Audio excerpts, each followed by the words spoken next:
अगर एक लड़की ने लिख दिया कि मेरा हस्बैंड मेरे साथ अननेचुरल कुछ कर रहा है, अननेचुरल सेक्स की बहुत बातें होती हैं कोर्ट में कि ये तो मुझसे बहुत अननेचुरल करता था, अब उस चीज़ के लिए मेडिकल होगा, उसकी स्टेज चली गई, पर वो बेचारे के ऊपर जो ठप्पा लग गया है वो ठप्पा कब जाएगा उसके ऊपर से। बिहाइंड द सीन्स हमें ये बातें सुनने को मिल रही हैं कि वो कह रही है कि तुम मुझे पैसे नहीं दोगे, मैं इतना तक कहूँगी कोर्ट में, तुम मुझे सेक्सुअली सेटिस्फाई नहीं कर पाए। हाँ तो वो तो लिखती हैं, मुझे मेरे बच्चे से मिलने नहीं दिया जाएगा पर मुझसे पैसे ज़रूर लेंगे, मेरे बेटे का एडमिशन हो गया है, मुझे स्कूल नहीं जाने देंगे पर फीस नहीं लूँगा। मेरा हस्बैंड इलेक्ट्रिशियन है, उसकी मुझे पता है कि 25-30 करता है, फिर भी वो 1 लाख लिखती है कि मुझे 1 लाख चाहिए महीने का। डॉरी कौन देता है? लड़की वाले ही तो दे रहे हैं, तो आप शादी मत करो ना। अगर मैं आपसे डिमांड कर रहा हूँ तो आप रिश्ता तोड़ दो कि आप शादी करने के बाद मुझे डॉरी में फंसाओगे। बेड है, सोफ़ा है, बर्तन है, किचन का सामान है, दे काउंट एज डॉरी। तो मतलब लड़की जब तक आई नहीं थी तब तक तो हमारे पास बेड ही नहीं था, तब तक तो हमारे घर में फ्रिज नहीं था, हम तो तब नल का पानी पीते थे। सुप्रीम कोर्ट की ही कुछ जजमेंट्स हैं जिसमें सुप्रीम कोर्ट ये भी बोलता है हस्बैंड को, बेग, बोरो और steal, you need to maintain your wife. Urdu भाषा के बहुत मशहूर शायर रहे हैं कि मीर तुम फरिश्ते हो तो हो, आदमी बनना बहुत मुश्किल है। आज के समय में वाकई आदमी होना बहुत मुश्किल है। पहला दौर तो नहीं है कि हम जो इंसान सबसे बड़ा शिकार मार कर लाएगा, पूरे उस कबीले की औरतें उसके आसपास गाने गाने लगेंगी, नाचने लगेंगी कि मेरा तो यही मियाँ बनेगा, मेरा तो यही सैयाँ बनेगा। और वो टाइम भी नहीं है कि जो सर्वाइवल कर रहे हैं, आज़ादी मिली है, कौन देखते हैं सबसे ज़्यादा जागीरें इकट्ठी कर सकता है। ये आज का समय ना बहुत स्ट्रेस वाला है, मुश्किलें बहुत हैं, और at the end of the day आदमी सिर्फ यही चीज़ चाहता है कि अच्छा लाइफ पार्टनर हो, दुख सुख में साथ रहने वाला, क्योंकि दुख सुख तो आते जाते रहते हैं। लाइफ पार्टनर बंदा एक ही बार बनाता है और यही चाहता है कि वही सही हो, चाहे फिर वो आदमी के केस में हो या औरत के केस में। लेकिन आज के समय में ना आदमी होना बहुत मुश्किल है। अगर कोई भी बीवी ने डिसाइड कर लिया कि मुझे अपने हस्बैंड के साथ नहीं रहना है तो बहुत ही रेयर है, कुछ 10% केसेस होंगे हमारे पास जिसमें बोलती है हमें कुछ नहीं चाहिए, अदरवाइज तो वो पूरा इक्वल शेयर मांगती हैं। अगर घर जॉइंट पे है तो घर चाहिए, उसका बैंक बैलेंस कितना है उसका 50% चाहिए, नहीं तो उसको झूठे केस में डाल दो। और डॉरी के वो भी चाहे शादी को 10 साल हो चाहे 20 साल हो, तो मतलब कि 10-20 साल बाद भी यस। मेरे पास एक केस है, उसमें 22 साल हो गए शादी को, तब भी उसके ऊपर 498 केस हुआ है, तो चल रहा है 4-5 साल से, कुछ नहीं हो रहा है उसमें। तो ठीक है, हम तो फाइट कर रहे हैं कि उसकी FIR हुई तो हमने उसकी बेल करवा दी, अब हम चल रहे हैं हियरिंग्स पे अटेंड कर रहे हैं, अब वही खुद नहीं आती है उस केस में। तो बहुत सी चीज़ें हैं जो कि आई थिंक इसको जुडिशरी का सिस्टम तो नहीं बोलेंगे क्योंकि वर्कलोड इतना है कोर्ट्स के ऊपर और हर किसी को लगता है कि हमारा केस ही बहुत इंपॉर्टेंट है, तो जजेस के पास इतना टाइम भी अगर हम बोलें दूसरी पार्टी की तरफ से डिले बहुत चलता है। एक दिन अगर हस्बैंड का लॉयर आया, एक दिन नहीं आया, एक दिन मैं नहीं गई, तो एक दिन जज साहब छुट्टी पे, तो इसकी वजह से कहीं ना कहीं फ्रस्ट्रेशन हो जाता है, लेकिन उसकी रेमेडी सुसाइड नहीं हो सकती। तो आपने एक बात कही कि जैसे छुट्टी पे होते हैं, एक ना एक्सेप्ट में जो चीज़ें सोशल मीडिया पे बहुत वायरल हैं, अतुल सुभाष के केस से रिलेटेड पढ़ना चाहूँगा। उन्होंने कहा कि जज मुझे अपने कमरे में, हम जज के साथ कमरे में गए और जज कहती हैं कि मैं 5 लाख रुपए लूँगी और ये केस सेटल कर दूँगी, कि 1 करोड़ एलुमनी मांगी गई, फिर 3 करोड़ पहुँच गई। जज कह रही है, अतुल सुभाष वर्ड्स, कि जज 5 लाख की मांग कर रही है।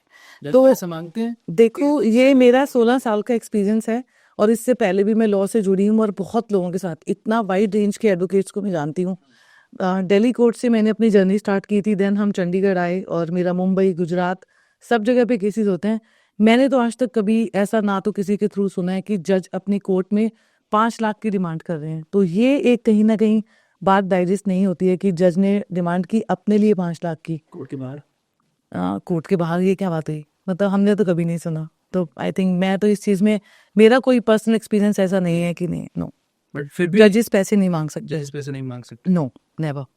तो इस केस में बहुत हाईलाइट हुआ ये केस, इसलिए भी हाईलाइट हुआ कि आदमियों के बारे में बात कोई करना नहीं चाहता। यस, यू थिंक कि आदमी के पास कोई उनके अधिकार, कोई हक नहीं है।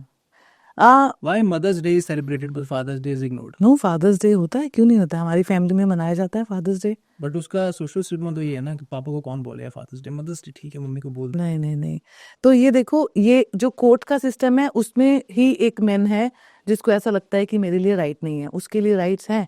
लेकिन इसमें फिर से मैं एक बात डालना चाहूँगी कि विमेन के राइट्स ज़्यादा हैं ऑफकोर्स, क्योंकि बीवी डोमेस्टिक वायलेंस भी डाल सकती है, बीवी आपके अगेंस्ट एफआईआर भी कर सकती है, आपकी प्रॉपर्टी में शेयर भी मांग सकती है, आपको घर से निकाल भी सकती है।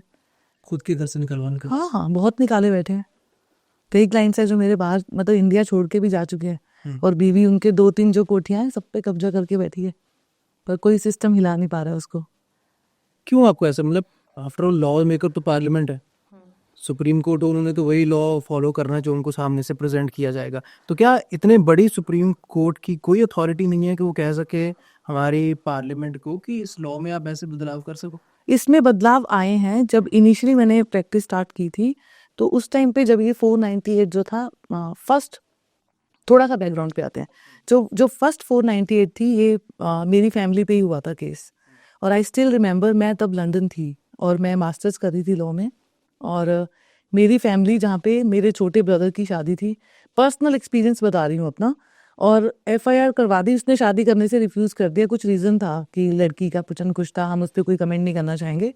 तो पुलिस ने एफआईआर कर दी जिसमें मेरा नाम भी था, और मेरा उस रिश्ते में कोई कनेक्शन नहीं था, आई वॉज अनमैरिड। और एफआईआर में मेरा नाम 498 में, मेरी मदर, फादर, तीनों ब्रदर्स, भाभी, पूरी फैमिली का नाम डाल दिया उसने। और हमें हाई कोर्ट से बेल हुई थी, और उस टाइम पे कोई इंक्वायरी नहीं होती थी, कोई इन्वेस्टिगेशन नहीं होता था, आपको घर से भागना पड़ता था। हाई कोर्ट तक पहुंचे तब मुझे रियलाइज़ हुआ, मैं मास्टर्स कर रही थी लॉ में, कि ये तो बहुत ही वीक है लॉ, ऐसे कैसे पापा, दौरी का केस हो गया हम लोगों पर। और ये केस मैंने खुद 7 साल वकालत करके, ये फर्स्ट केस था 498 का, जिसमें मैंने अपनी पूरी फैमिली को एक्विट कराया था, मतलब बरी बाइज्जत। तो उसको प्रूव करने में मुझे खुद एक लॉयर होके 7 साल लग गए थे। और उसके बाद ये लॉ कुछ चेंज हुए, और लॉ चेंज होने के बाद 498 डायरेक्ट कभी नहीं हुई। तो 498 में अब विमेन पुलिस स्टेशन को डाल दिया सुप्रीम कोर्ट ने। कुछ ऐसे लोग हुए कि ये सिर्फ विमेन पुलिस स्टेशन हैंडल करेंगे, पर वहाँ पे भी यही हो रहा है, वो प्रॉपर फेयर इन्वेस्टिगेशन बिल्कुल नहीं कर रहे हैं। मतलब वो हस्बैंड साइड का कोई एविडेंस भी नहीं लेना चाहते। क्यों? लॉ लड़की के लिए है जी, लड़कों के लिए कोई लॉ नहीं है, पर ये लड़की का है, क्योंकि ये महिला थाना है, यहाँ पे सिर्फ महिला की ही बात होगी। क्यों वो सिग्मा आज भी है कि अगर सपोज किसी लड़की ने या किसी बीवी ने कंप्लेंट कर दी डाउरी की, कोई और तरीके की डोमेस्टिक अब्यूज की, तो एफआईआर होगी, लड़कों को ये प्रूफ बना रह जाएगा कि दे आर इनोसेंट? तो देखो, लड़कों को भी थोड़ा स्मार्ट बनना चाहिए। अभी क्या है, पहले डॉरी डोरी होती थी, नहीं होती थी, आजकल तो डॉरी कहाँ पर है, डॉरी कौन देता है, लड़की वाले ही तो दे रहे हैं। तो आप शादी मत करो ना, अगर मैं आपसे डिमांड कर रहा हूँ तो आप रिश्ता तोड़ दो कि आप शादी करने के बाद मुझे डॉरी में फंसाओगे, और वो भी डॉरी जो मैं मांग नहीं रहा हूँ। अब डॉरी में आइटम्स क्या हैं, तो I have more than I think 100 videos जिसमें बेड है, सोफ़ा है, बर्तन है, किचन का सामान है, दे काउंट एज डॉरी।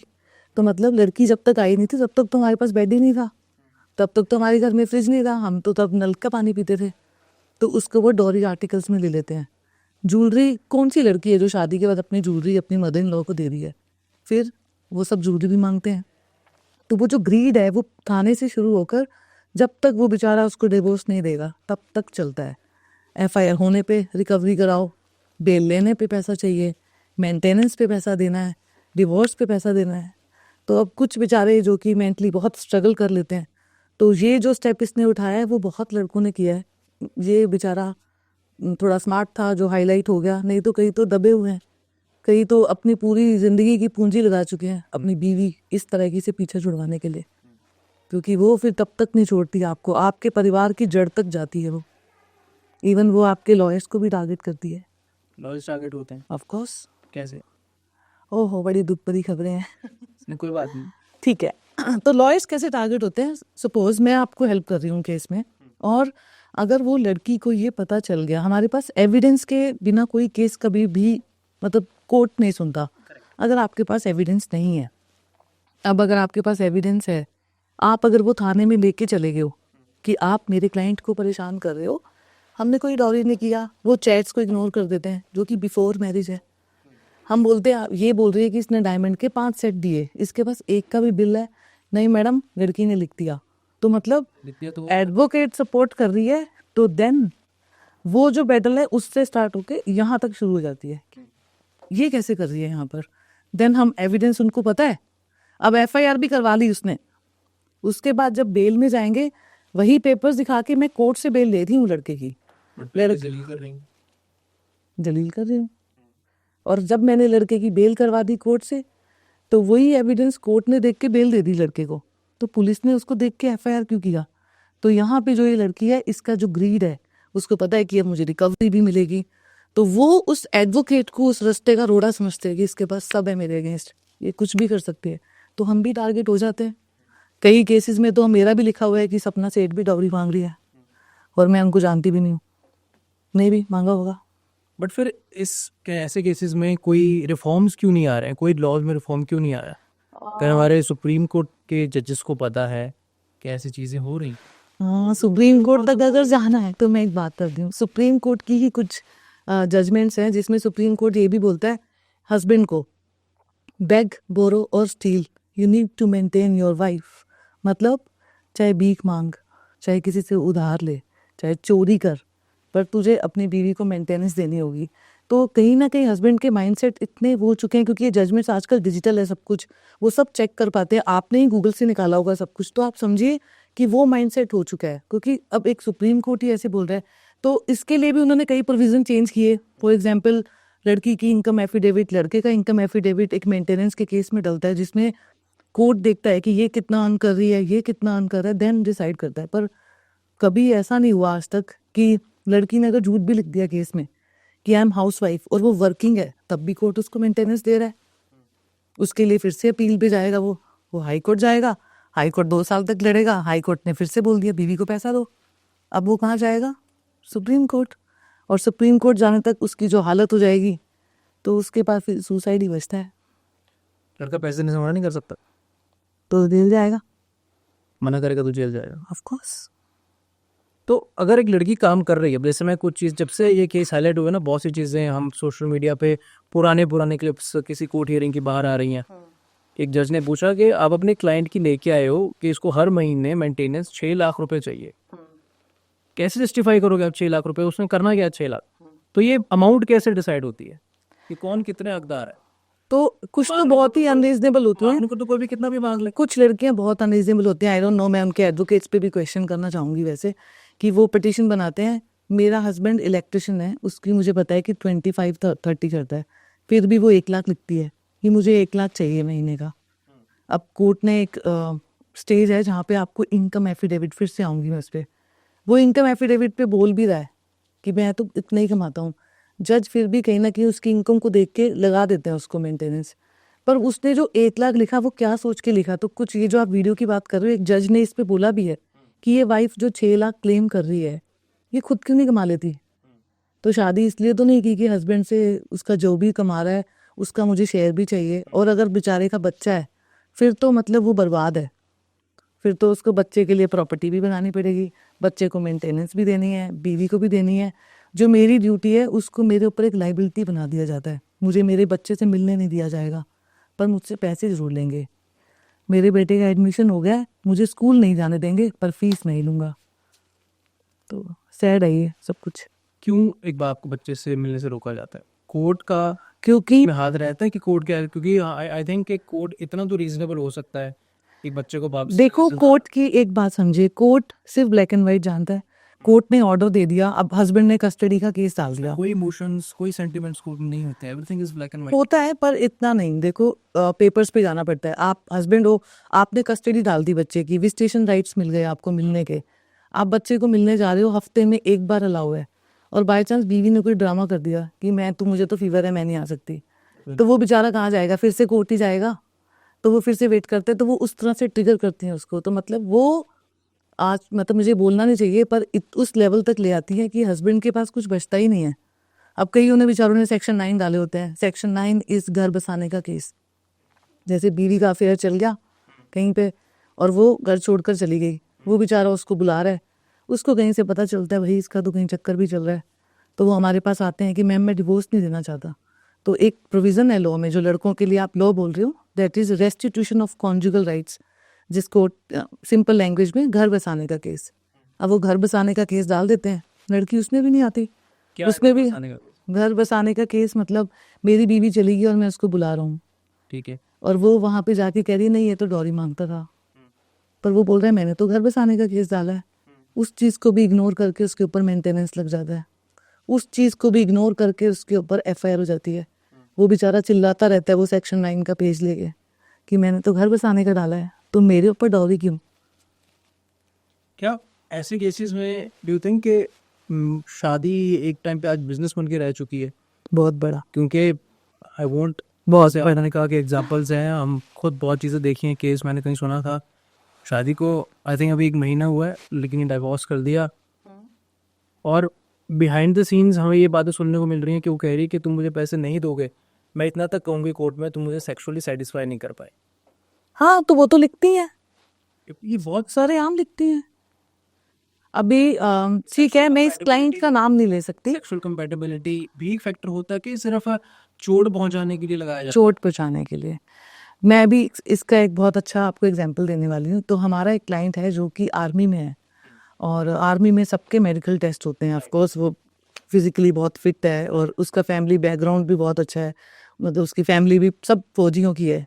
और इस वाइफ ने उससे शादी की, उसके साथ 1 साल तक कोई रिलेशन नहीं किया कि नहीं अभी नहीं कर सकते, आई वांट सम टाइम। और वो भी एक फौजी आदमी था, उसने भी टाइम दिया कि ठीक है, हनीमून पे गया दुबई लेकर, कुछ नहीं किया। उसके बाद सडनली वो अपनी सिटी चली जाती है 4-5 महीने बाद, सारा घर का सोना बटोर के, गोल्ड लेकर, जो उसके फैमिली वाले भी डालते हैं और जो खुद का भी है, जो उन्होंने दिखावा किया था शादी पे। वी डोंट नो वो रियल गोल्ड था या क्या था।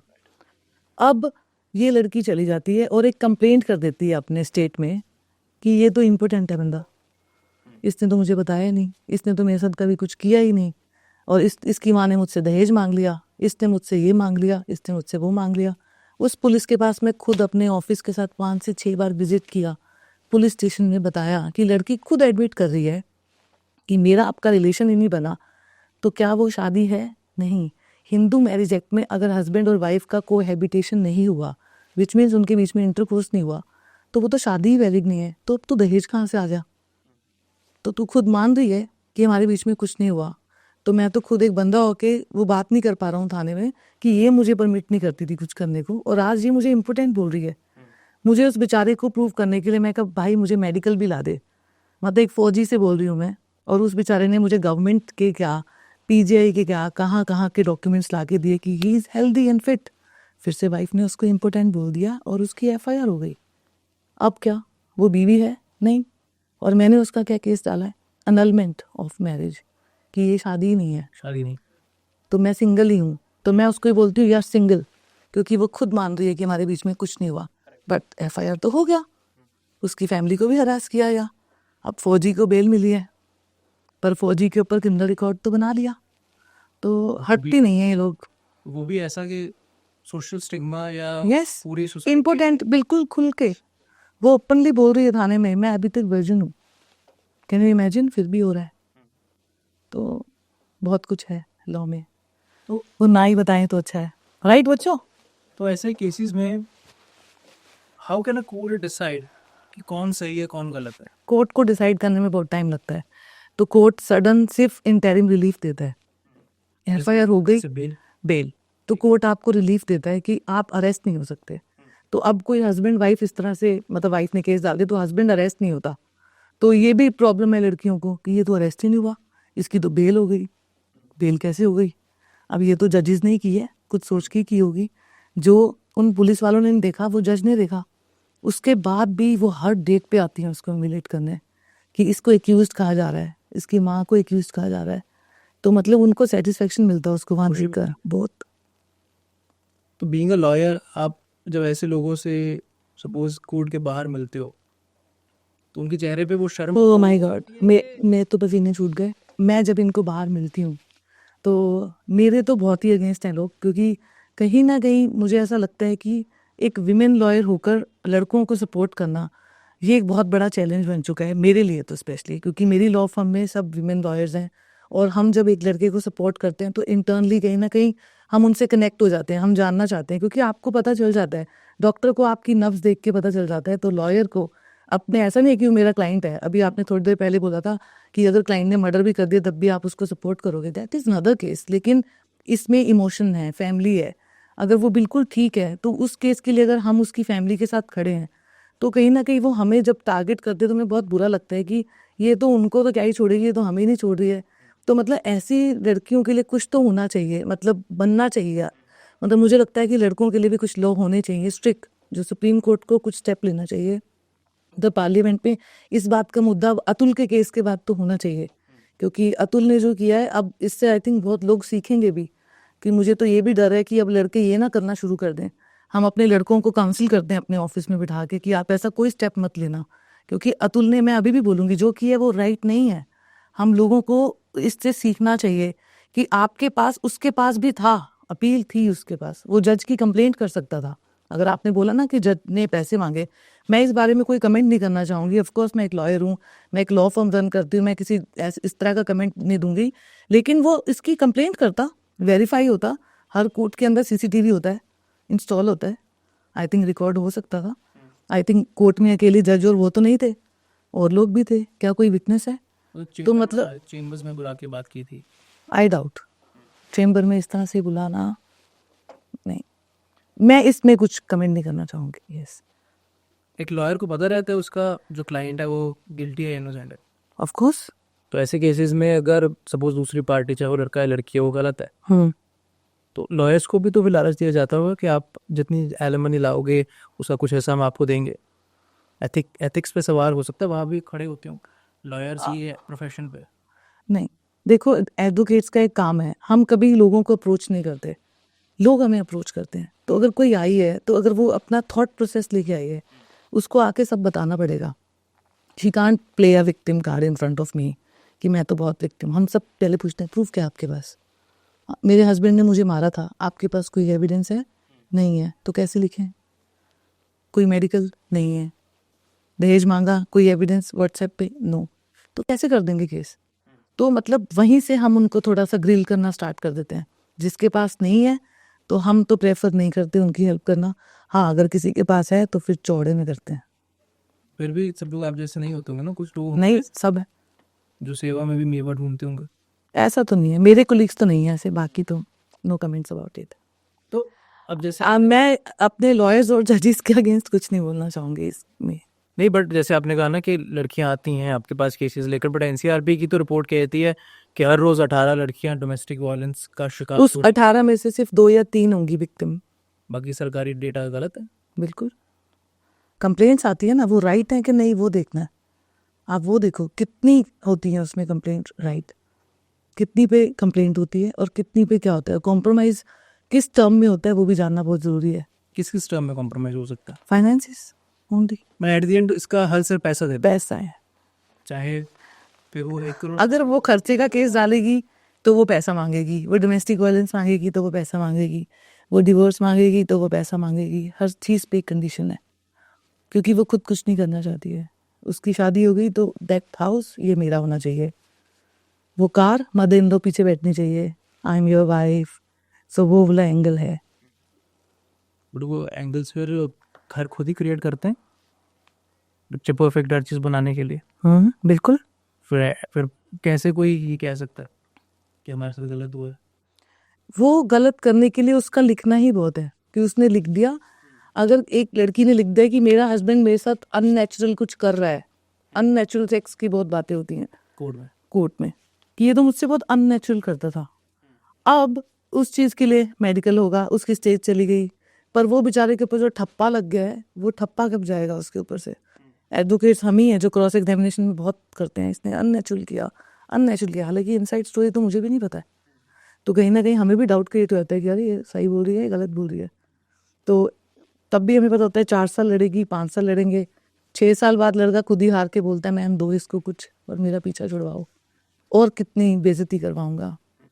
तो आदमी के लिए तो ये बहुत मुश्किल है, और उसकी फैमिली के लिए।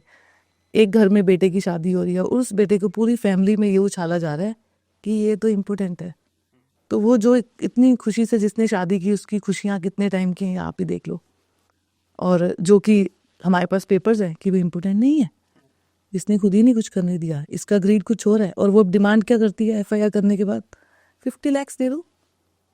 अब हम अपने क्लाइंट को बोलें 50 लाख दो, नहीं, हम लड़ेंगे उसके लिए, पर जो उसके अंदर चल रहा है वो मुझे तो कुछ टाइम के लिए मिलेगा कोर्ट में, पर वो उसके अंदर क्या चलता है फिर वो अतुल जैसा स्टेप लेते हैं ना।